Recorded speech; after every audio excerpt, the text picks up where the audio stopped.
नमः। श्री सरस्वत्यै नमः। श्री गुरवे नमः। मातृपितृचरणकमलाभ्यां नमो नमः।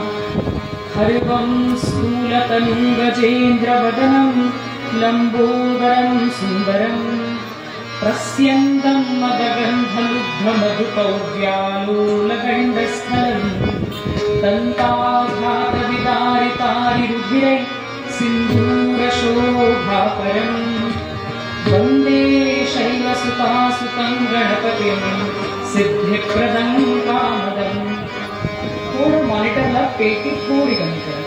शुक्लां ब्रह्मविचारसार परमां आद्यां जगद्व्यापिनीं वीणा पुष्पकधारिणीं अभयदां जाड्यान्धकारापहां पूजननी मदीयनकरे अज्ञाननीलेकरी भालिके मज प्रेमपाखर सदा भूरीन कोगे धरू प्रेमे वाहकमुक्तकण्ठकरुणी नाही तुझे बंधन प्रल्हादा गुरुराजयानि कथुना माझे असो वंदन वामे भूमिसुता पुरस्तु हनुमान् पश्चात् सुमित्रा सुतः शत्रुघ्नो भरतश्च पार्श्वदलयोर् वायव्यादिकोणेषु च सुग्रीवश्च विभीषणश्च युवराट् तारासुतो जाम्बवान् मध्ये नीलसरोजकोमलरुचिं रामं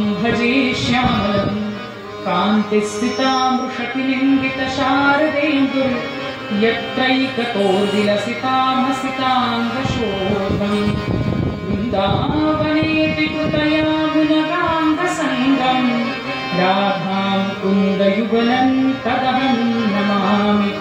वचनैका कमलापती माझी डंकाची विनंती करजोडिते कथे काळी आपण सावे जवळी कुंडली कवरदा श्री ज्ञानदेव राजाधिराज प्रभु रामचंद्र भगवान की पवन सुत हनुमान की गोपाल कृष्ण भगवान की भगवती अम्बा माता की देवर्षि नारद महाराज की जय। जय जय रघुवीर समरो।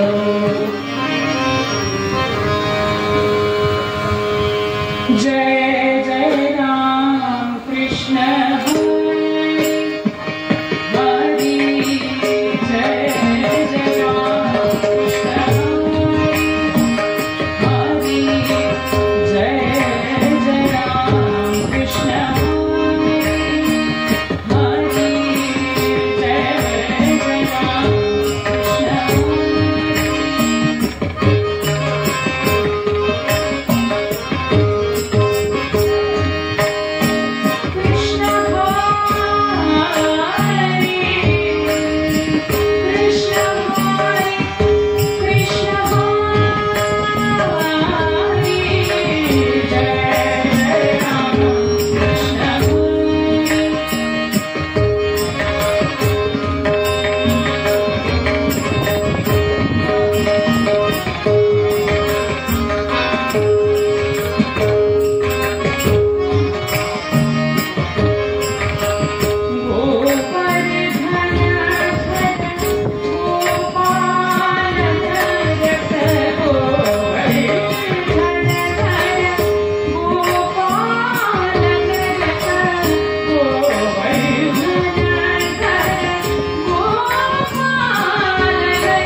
रूप पाहता लोचनी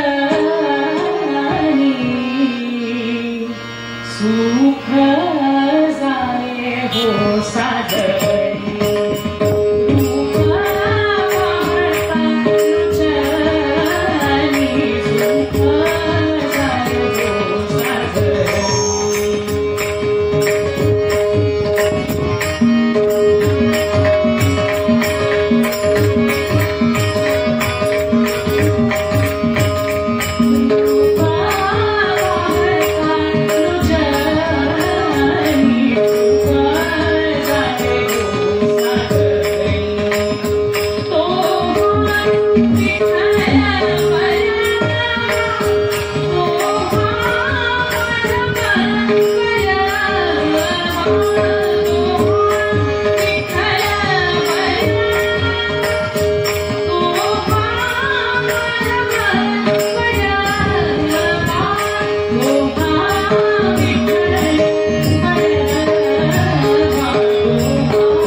Hare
मी जवळ येऊन बोलले की माईक शिट्टी मारतो.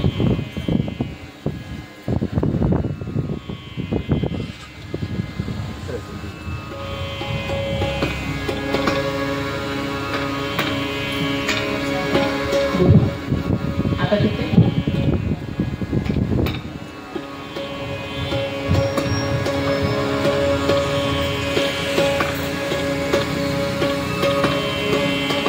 जगत जननी भगवती देवीच्या पुनःस्थापना मूर्तीच्या पुनः प्राणप्रतिष्ठेच्या समारोहासाठी आपण सर्व एकत्रित आलेलो आहोत अशी शिट्टी म्हणते.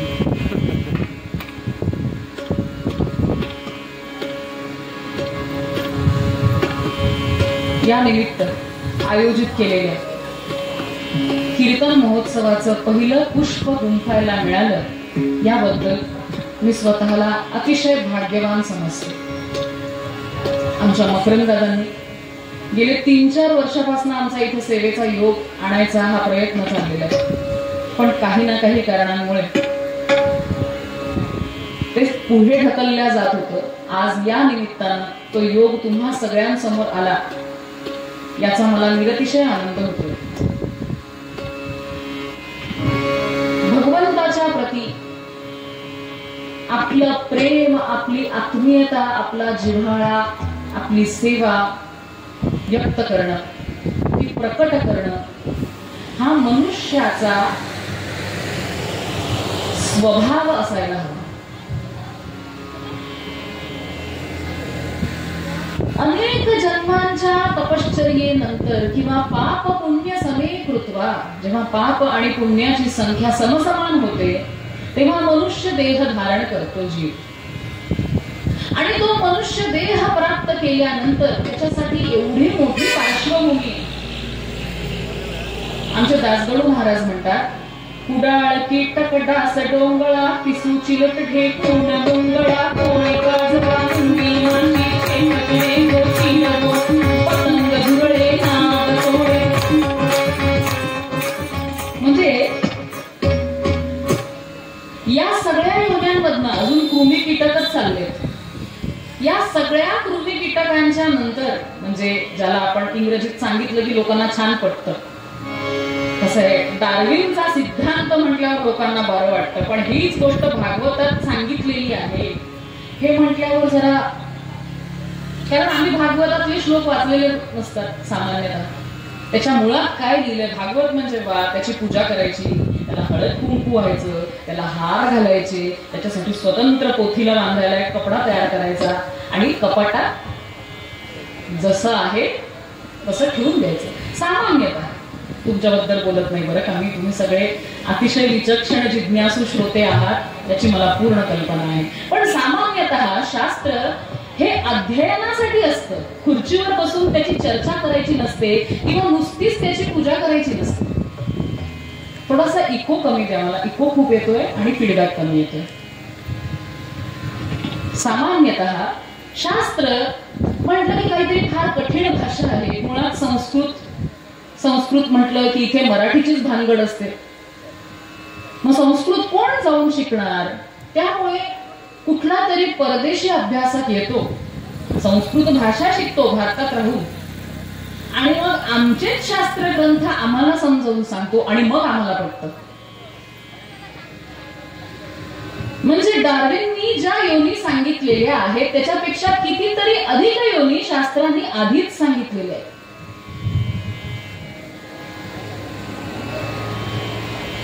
अजून शास्त्रात, विज्ञानात अजून शोध चालले आहेत. किती प्रकारचे 84 लक्ष योन्यांची यादी सांगितलेली आहे आपल्या शास्त्रामध्ये.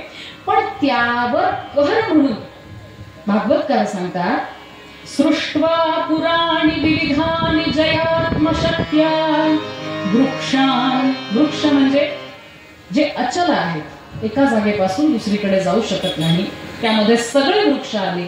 सरीसृप, रेप्टाइल, सरपटणारे. पशून, पशु म्हणजे मॅमल्स, सस्तन प्राणी.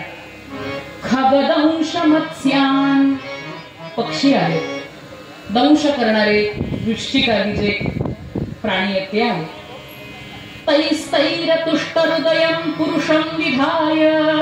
या सगळ्यांची रचना जगतपित्यानं केली, पण त्यानंतर त्यानं मनुष्याला निर्माण केलं. या सगळ्यांची रचना केल्यानंतर भगवंताला तितकासा आनंद झाला नाही. तैस्तै अतुष्ट हृदय, अतुष्ट, संतुष्ट माहिती आपल्याला शब्द, अतुष्ट, त्यांची रचना करून भगवंताला आनंद झाला नाही आणि मग त्यानं मनुष्याला निर्माण केलं. ब्रह्मावलोकधिषणं मुदमापदेवः गोपाल कृष्ण भगवान. ब्रह्मावलोकधिषणं, ब्रह्माला जाणून घेण्याची धीषणा म्हणजे बुद्धी असलेला मनुष्य त्यानं घडवला. आणि मग भगवंताला छान वाटलं, बरं वाटलं. मुदमाप, ज्याच्या जन्मानंतर, ज्याच्या निर्मितीनंतर भगवंताला आनंद झालेला आहे असे आपण सर्व आहोत. मग जन्म मिळाला का, हा तरी मला जाणून घेण्याचा प्रयत्न करेल. ब्रह्म अवलोकधिषणं, ब्रह्माला जाणून घेण्याचा प्रयत्न हा जीव करू शकेल. कारण या सगळ्या योनी आहेत, यांना विवेक दिलेला नाही, तो विवेक या मनुष्याला दिलेला आहे. मग तो नरदेह प्राप्त झाल्यानंतर काय करायचं, हा पुढचा प्रश्न उभा राहतो. आणि याकरता पुढच्या श्लोकात भगवान सांगतात, लब्ध्वा सुदुर्लभमिदं बहुसंभवान्ते. आवाज येतोय माझा? लब्ध्वा सुदुर्लभमिदं बहुसंभवान्ते मानुष्यमर्थमिदमत्यमपीह लोके तूर्णं यतेत न पतेतनुमृत्यु यावत् निःश्रेयसाय विषयः खलु सर्वतस्यात्. गोपाल कृष्ण भगवान की. लब्ध्वा सुदुर्लभम, प्राप्त झाल्यावर अतिशय दुर्लभ असलेला हा नरदेह प्राप्त झाल्यानंतर काय करायला हवं? तूर्णम यतेत, लगेचच प्रयत्न करायला हवा. निःश्रेयसाय, या भवबंधनातनं माझी सुटका कशी होईल याच्यासाठी प्रयत्न करायला हवा. अनुमृत्यू यावत, मृत्यूची वाट बघत बघत. कारण आज मृत्यू आहे, आता या क्षणात आहे की 10 वर्षानंतर आहे हे कुणीही सांगू शकत नाही. आणि म्हणून आपल्या शास्त्रानं भगवत प्राप्ती करण्याचे जे अनेक मार्ग सांगितले त्यापैकी कुठला मार्ग निवडावा याच्यावर आजचा आपला पूर्वरंगाचा अभंग आहे. तेवढ्या करता नमनाला घडाभर ते भक्तिपथा विण इतर पंथते असार काही नरया नरा भज पंढरपुरवासिया नरा भज पंढरपुरवासिया.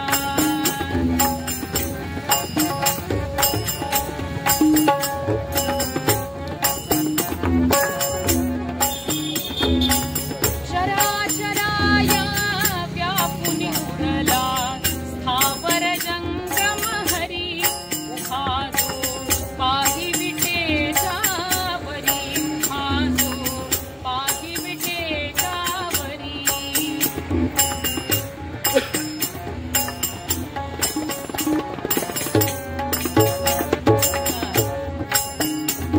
दलित पाहिजे प्रेमाचे पादर बोलणे जणू रायपुरी साखर. साधकात असावे मन जणू गंगानीर. अशी व्रते पाळिल्या गणू म्हणे येईल विठू प्रत्यया नरा भज पंढरपुरवासिया नरा भज पंढरपुरवासिया. भक्तिपथा विण इतर पंथते असार काही नरया नरा भज पंढरपुरवासिया नरा भज पंढरपुरवासिया. रघुपती राघव राजा राम सीत पावन सीताराम. रघुपती राघव राजा राम सीत पावन सीताराम. काय केलीये? आपला आवाज जर आपण वाढवला नाही तर मग फार कठीण आहे. सीत पावन सीताराम रघुपति राघव राजा राम पतित पावन सीताराम रघुपति राघव राजा राम पतित पावन सीताराम रघुपति राघव राजा राम पतित पावन सीताराम जय जय रघुपति राघव राजा राम पतित पावन सीताराम रघुपति राघव राजा राम पतित पावन सीताराम जय जय रघुपति राघव राजा राम पतित पावन सीताराम रघुपति राघव राजा राम पतित पावन सीताराम रघुपति राघव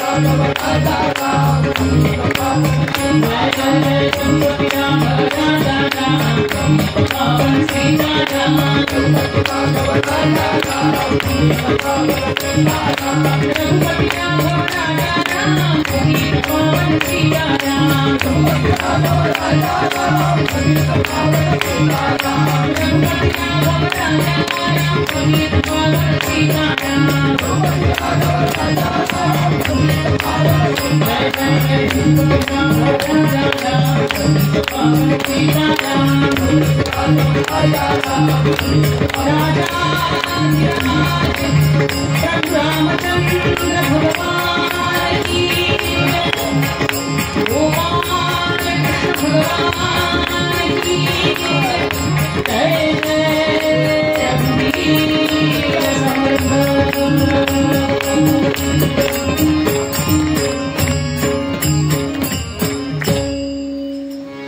लाईन गेलेली असल्यामुळे पुन्हा एकदा पूर्वरंगाचं पद ऐकवते, गात नाही. भक्ती पथाविण इतर पंथ ते असार काही नरया नरा भज पंढरपुरवासिया चराचरा या व्यापुरी उरला स्थावर जंगम हरी उभा जो पाही विटेच्या वरी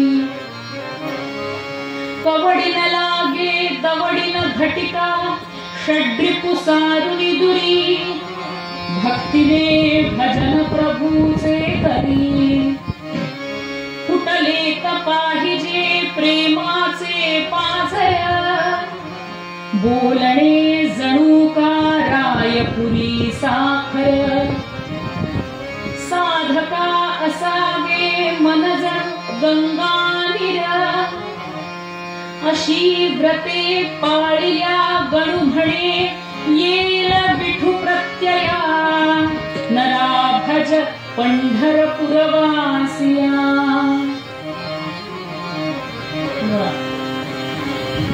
मनुष्य जन्म हा अतिशय वैशिष्ट्यपूर्ण आहे. तुम्ही म्हणाल का? कारण त्यानं मनात आणलं तर तो इतक्या झटक्यात आध्यात्मिक प्रगती करू शकतो आणि त्यानं मनात आणलं तर तो हा देह अजून खालच्या पातळीवरही नेऊन ठेवू शकतो. म्हणजे इथून वरही जायचा मार्ग सोपा आहे आणि अधःपतनाचाही मार्ग तितकाच सोपा आहे. काय करायचं याचं निवड करण्याचं स्वातंत्र्य भगवंतांनी त्याला दिलं. कारण आहार निद्रा भय आणि मैथुन, सुभाषितकार म्हणतो आहार निद्रा भय मैथुनंच सामान्यमेत पशुभिर्नराणा. पोटभर आहार करणं हे जर मनुष्याचं लक्षण असेल तर ते पशुमध्ये दिसून येतं. उत्तम झोप घेणं हे मनुष्याचं लक्षण असेल तर पशुही झोपतात आणि त्यांचा वेळ काळ निश्चित असतो बरं का झोपायचा.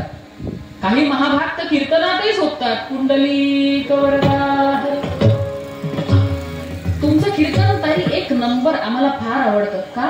झोपेची गोळीच बंद झाली म्हणून माझी. तुमच्या कीर्तनाला येऊन बसावं अशी झोप येते. सांगायचा मुद्दा असा, पशु पक्ष्यांना निर्धारित वेळेला निर्धारित गोष्टी करायच्या असतात.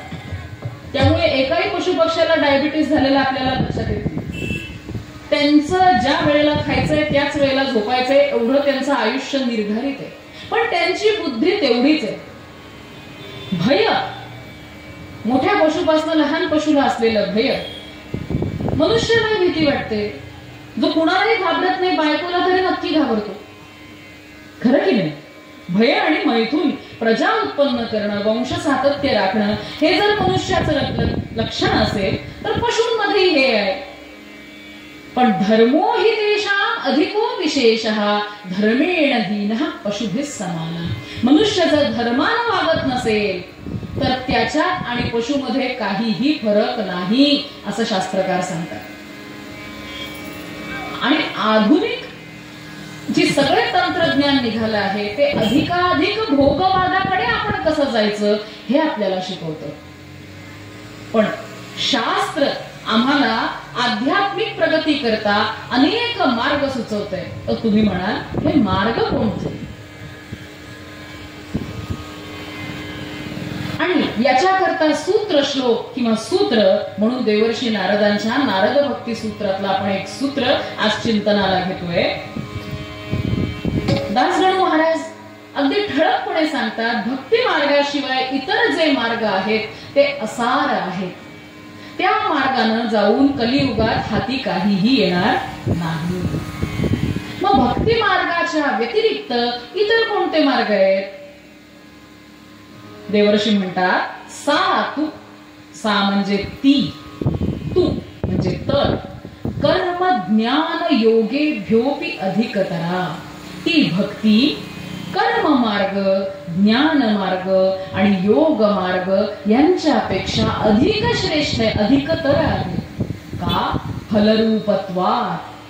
तिचं फळ, भक्तीनं जे फळ प्राप्त होतं ते अन्य कुठल्याही मार्गाने प्राप्त होत नाही. किंवा अन्य सर्व मार्गांना अंतिम फळासाठी भक्तीचाच आश्रय घ्यावा लागतो.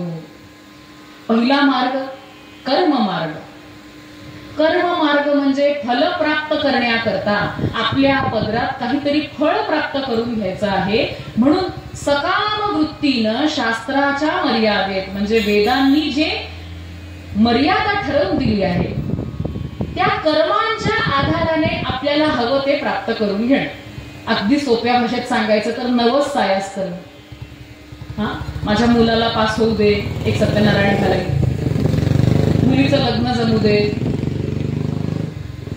मुलाला नोकरी लागू दे, हे सगळे कर्म जे आपण करतो कारण याच्यात कुठेतरी कामना आपल्या मनात आहे. माझ्या मनाला योग्य ते कर्म मला हवंय. आता मनाच्या श्लोकात आमचे समर्थ म्हणतात कलियुगामध्ये यथासांग कर्म घडणं शक्य नाही. यथासांग ते कर्म काही घडेना, घडे कर्म ते पुण्य गाठी पडेना. अगदी साध्या सोप्या शब्दात सांगायचं अक्षत या शब्दाचा काय अर्थ आहे? भगवंताला आपण तांदूळ वाहतो त्याला अक्षत असा शब्द आहे. अक्षत म्हणजे ज्याचा एकही तुकडा पडलेला नाही असा सलग तांदळाचा दाणा. मला इमानदारीने सांगा ही अक्षत खरोखरच अक्षत असते का?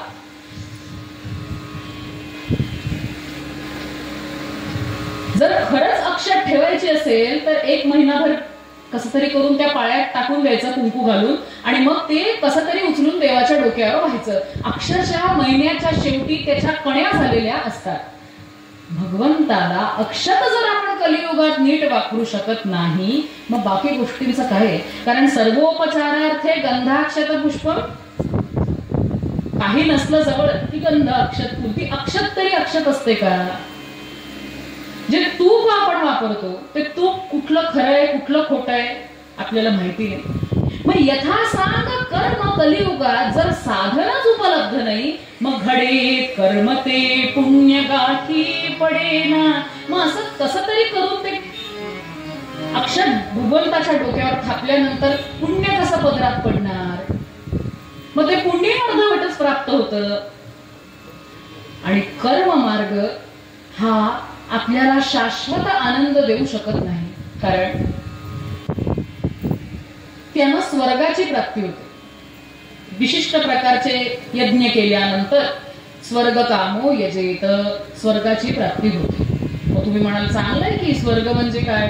चांगली आहे व्यवस्था, राहायला भर हिवाळ्यात मोगऱ्याचा गजरा मिळतो, तिथं 12ही महिने आंबा मिळतो.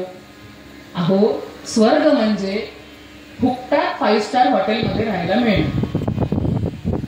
ठीक आहे, चांगलंय. पण तिथे जसं आपल्याला 5 स्टार मध्ये गेल्यानंतर विशिष्ट पैसे भरावे लागतात. स्वर्गात तुमचं पुण्याचं बँक बॅलन्स बघतात आणि ते बँक बॅलन्स एकदा नील झालं, शून्य झालं की 5 स्टार मध्ये निदान भांडी घासायची तरी सोय असते. काही नको बाबा, आम्ही भांडी घासून देतो, पैसे फेडतो. तिथून क्षीणे पुण्ये मर्त्यलोकम विशंती, पुन्हा लात मारून हाकलल्यानंतर पुनरपि जननम पुनरपि मरणम, या जन्म मरणाच्या चक्रात सापडायचंच आहे. किती कठीण आहे. मग आता कर्म मार्गाने जाणारे जे सामान्य माणसं आहेत त्यांना भक्ती करता येईल का? हो, अगदी निश्चितपणे करता येईल. कसं? अहो, भगवंताचं अभिवचन आहे, यत्करोषि यदश्नासि यज्जुहोषि यदासि यत्तपस्यसि कौन्तेय तत्कुरुष्व मदर्पणम्. यत्करोषि, जे काही करतोस, यदश्नासि, जे काही खातोस, यज्जुहोषि, ज्याची आहुती टाकतोस, यज्ञ करतोस, ददासि, जे दान करतोस, यत्तपस्यसि, ज्याच्यासाठी तप करतो, तत्कुरुष्व मदर्पणम्, जेही काही करशील मला अर्पण कर. हा, मग आपण देवाला दूध साखर दाखवायची, आपण रसगुल्ले खायचे असं नाही.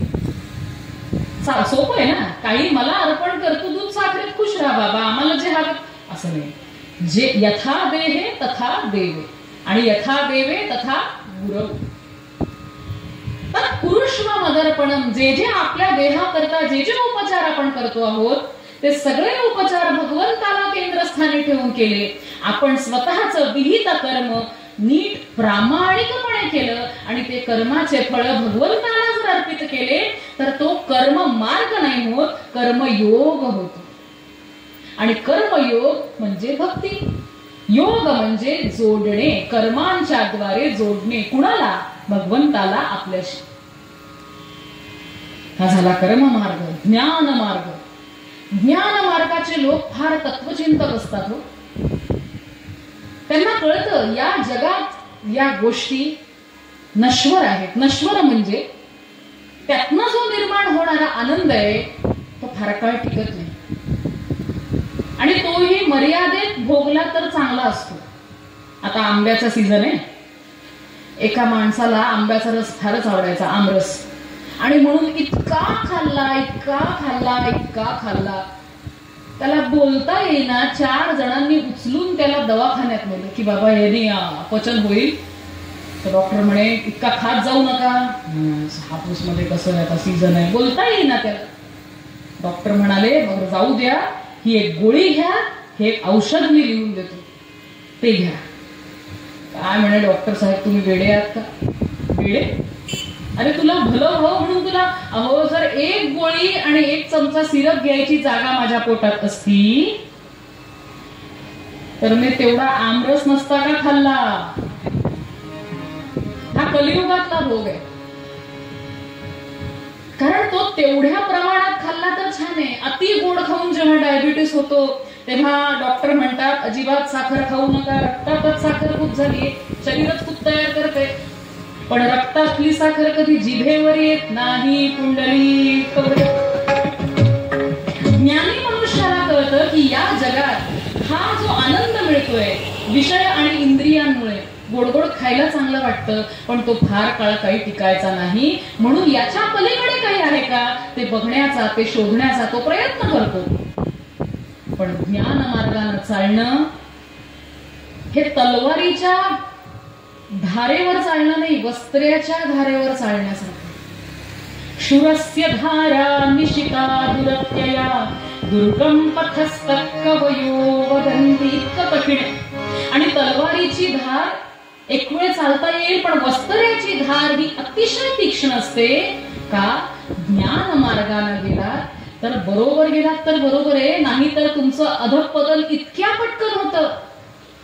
भगवंताची गर्भस्तुती सांगितली आहे भागवतामध्ये. सगळ्या देवी देवतांनी येऊन देवकीच्या गर्भाजवळ येऊन भगवंताची प्रार्थना केली आहे. त्याच्यामध्ये ह्या ज्ञान मार्गीयांचं पतन कसं होतं ते सांगितलंय. ये अन्येरविन्दाक्ष विमुक्तमानिनः त्वय्यस्तभावात् अविशुद्ध बुद्धयः आरुह्य कृच्छ्रेण परं पदं ततः पतन्त्यतो अनादृतयुष्मदङ्घ्रयः गोपाल कृष्ण भगवान की। ये अन्ये अरविंदाक्ष, हे कमलनयन, अन्य काही लोक या जन्ममरणाच्या चक्रातनं मुक्त होण्याकरता तुझ्या पदांचा आश्रय न घेता स्वतःला मुक्त झालो असं समजतात, पण जोपर्यंत भगवंतांच्या चरण कमलांचं स्थान त्यांना प्राप्त होत नाही तोपर्यंत त्यांना खरोखरच मुक्त होता येत नाही, आणि म्हणून ते त्या ज्ञान मार्गातनं पतित होतात, तिथून ते पतन पावतात का? ज्ञान मार्गामध्ये जीवाचा अहंकार फार बळावलेला असतो आणि अहंकारामुळे माझ्यासारखं बुद्धिमान, माझ्यासारखं हुशार दुसरं कुणीही नाही, आणि म्हणून ज्ञान मार्गीयांना जर भक्ती मार्गाने जायचं असेल, भगवान म्हणतात बहूनां जन्मनामन्ते ज्ञानवान मां प्रपद्यते वासुदेवः सर्वमिति समहात्मा सुदुर्लभः। अनेक जन्मांनंतर मनुष्य कधीतरी ज्ञानमार्गाचा साधक भगवंतापर्यंत पोहोचतो, आणि मग त्याला कळतं की जे जाणायचं आहे, ज्याचं ज्ञान करण्यासाठी आपण एवढा आटापिटा केला, तो कोण आहे? वासुदेव सर्वमिति। आणि असाही स महात्मा सुदुर्लभ, नुसता दुर्लभ नाही, सुदुर्लभ म्हणजे दुर्लभपेक्षाही जास्त दुर्लभ, इतके कमी ज्ञानी भक्त होता। तिसरा मार्ग योग मार्ग। योग मार्ग तर फार सोपा आहे, आमच्या पुण्या मुंबईकडे त्याच्या इतक्या पाट्या लागल्या आहेत, पण तो योगा आहे, योगा, योग नाही। योग या शब्दाचा आपण काय अर्थ बघितला मगाशी? योग म्हणजे जोडणे, कुणाला? आत्म्याला परमात्म्याशी। हा जो सोपा झालेला योगा आहे ना, हा काही आसनांपुरता मर्यादित राहिलाय। पूर्वीच्या काळी जी सहज कामं बायकांना पुरुषांना घडायची ती हल्ली घडत नाही, म्हणून 21 दिन में सीखिए, योगा सीखिए, 1 महीने में समाधी लगाना सीखिए। इतका सोपा आहे का योग? अहो खरंच पाट्या असतात, अशा गल्लोगल्ली पाट्या लागलेल्या आहेत। पण अष्टांग योग जर आपण बघितला तर त्याचे 8 अंग आहेत, यम, नियम, आसन, प्राणायाम, प्रत्याहार, धारणा, ध्यान, समाधी, हे 8 अंग आहेत। यमाचा पत्ता नाही, नियमाचा पत्ता नाही, लगेच काहीतरी आसन, मग प्राणायाम, लगेच समाधी, इतकं सोपं नाही। भगवान म्हणतात मला योगी अतिशय आवडतो। योग मार्ग हा जो साधक योग मार्गाने जातो, आणि अगदी आमच्या माऊलींनी सुद्धा हाच 6व्या अध्यायात ज्ञानेश्वरीच्या माऊली लिहितात, चालता पाऊल जेथ पडे तेथ अपवर्गाची खाणी उघडे। काय सुंदर आहे हा योग मार्ग। आमची माऊली म्हणते की योग मार्गाने जिथं जाल तिथं अपवर्ग तुम्हाला प्राप्त होईल, मोक्षाची प्राप्ती होईल, आणि आव्हान टलिया तरी जोडे स्वर्ग सुख, जरी त्या मार्गावरनं पडलात तरी तुम्हाला स्वर्ग प्राप्ती होणारच आहे। त्याच आमच्या माऊलींनी त्याच ज्ञानेश्वरी या ग्रंथामध्ये 12व्या अध्यायात काय लिहिलं? योगाची या वाटा जे गा रिगाले गा सुघटा तया दुःखाचाच शेल वाटा भागा आला। योग मार्गाने जे गेले त्यांच्या वाट्याला दुःखाशिवाय दुसरं काहीही आलेलं। आता माऊलींना विचारायला हवं ना, 6व्या अध्यायातले तुम्हीच ना? याच्यावर आम्हा आधुनिक इतिहासकारांची सोय आहे, प्रक्षिप्त। कुणीतरी ज्ञानेश्वरांना ज्ञानी ठरवायचा आणि भक्तियोग प्रक्षिप्त ठरवायचा, कुणीतरी त्यांना ज्ञानी ठरवायचा, कुणीतरी त्यांना भक्त ठरवायचा आणि ज्ञानयोग प्रक्षिप्त ठेवायचा। प्रक्षिप्त म्हणजे हे प्रकरण ज्ञानेश्वरांनी लिहिलेलं नाही, दुसरा कुणीतरी आला आणि त्यांनी आपल्या नावावर हे खपवलं, याला म्हणायचं प्रक्षिप्त। या प्रक्षिप्त कल्पनेवरनं मला एक मोठी गंमत आठवली। एका माणसाला म्हणे 2 बायका होत्या, जुना काळ आहे। त्यातली एक त्याच्या बरोबरीची होती आणि जी दुसरी होती त्याच्यापेक्षा जरा लहान होती। वयाने. त्या लहान बायकोला असं वाटायचं की माझा नवरा माझ्या वयाला शोभेसा दिसायला हवा, म्हणून तिनं रात्री नवरा झोपला की त्याच्या डोक्यावरचे पांढरे केस उपटून काढले. आणि तसंच त्याच्या थोरल्या बायकोलाही वाटायचं, तिनं हा रात्री झोपला त्याच्या डोक्यावरचे काळे केस, आता त्याच्या डोक्याचं काय राहिलं. प्रक्षिप्त कल्पनेचं हे असं आहे की प्रत्येकाला आपल्या कल्पनेनुसार तो ग्रंथ लावायची बुद्धी होते. कुणीतरी ज्ञानी म्हणतो आणि भक्तियोग प्रक्षिप्त ठरवतो, भक्त म्हणतो आणि ज्ञानयोग प्रक्षिप्त ठरवतो. अहो, योग सोपा म्हटलं कुणासाठी? ज्याची इंद्रिय हित अहिताची बंधनं जाणतात त्याच्यासाठी.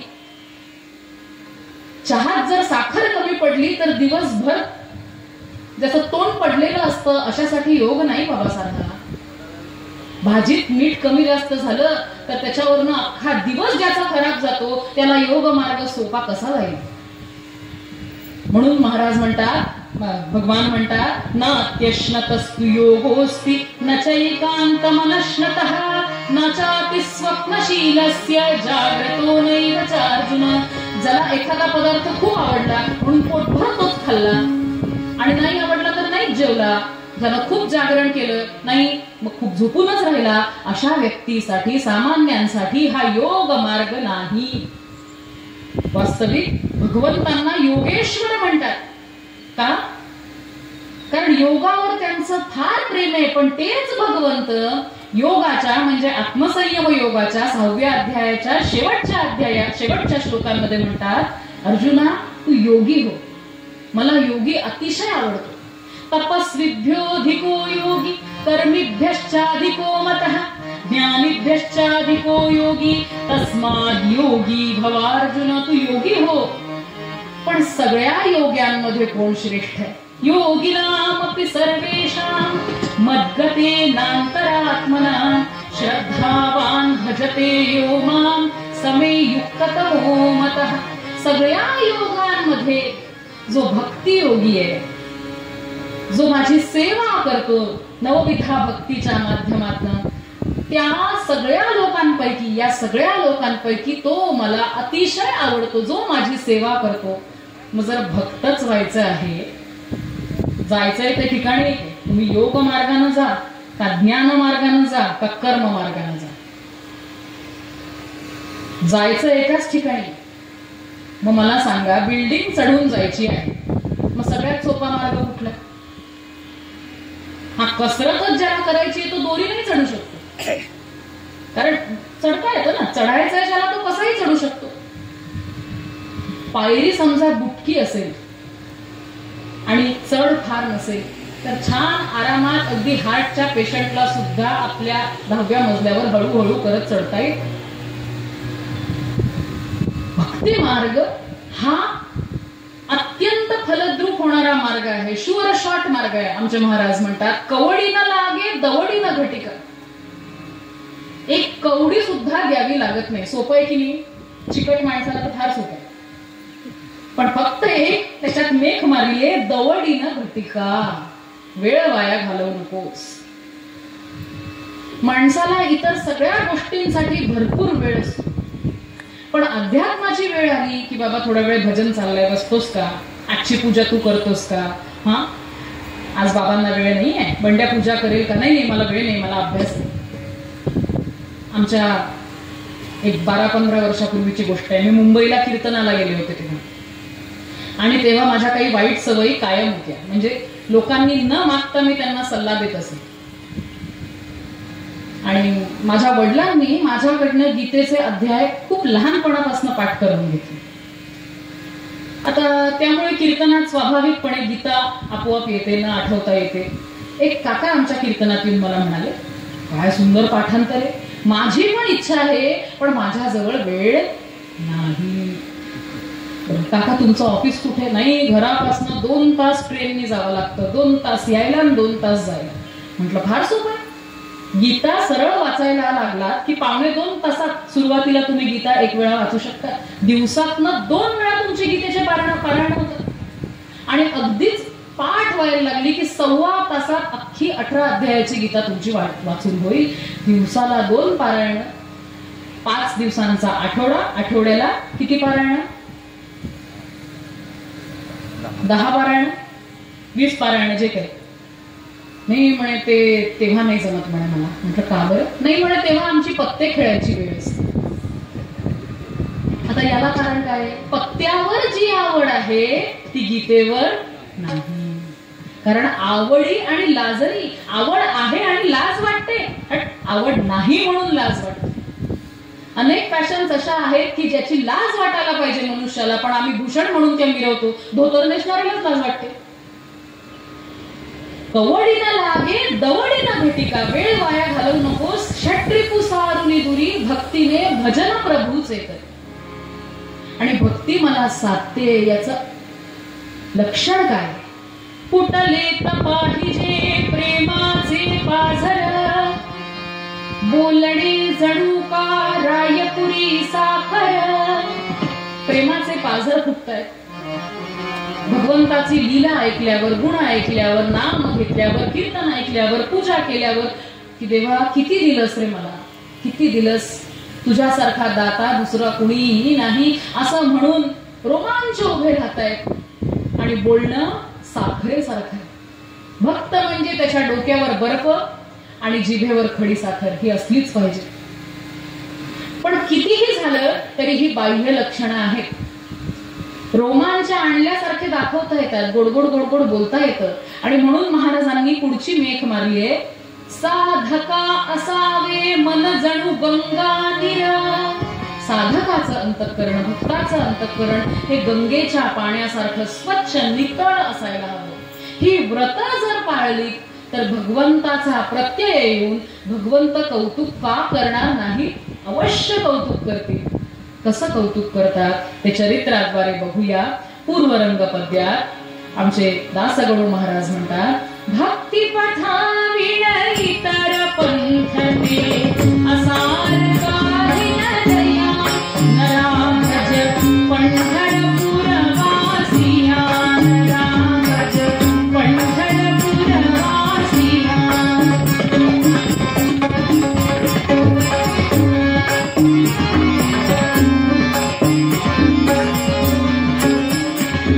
तले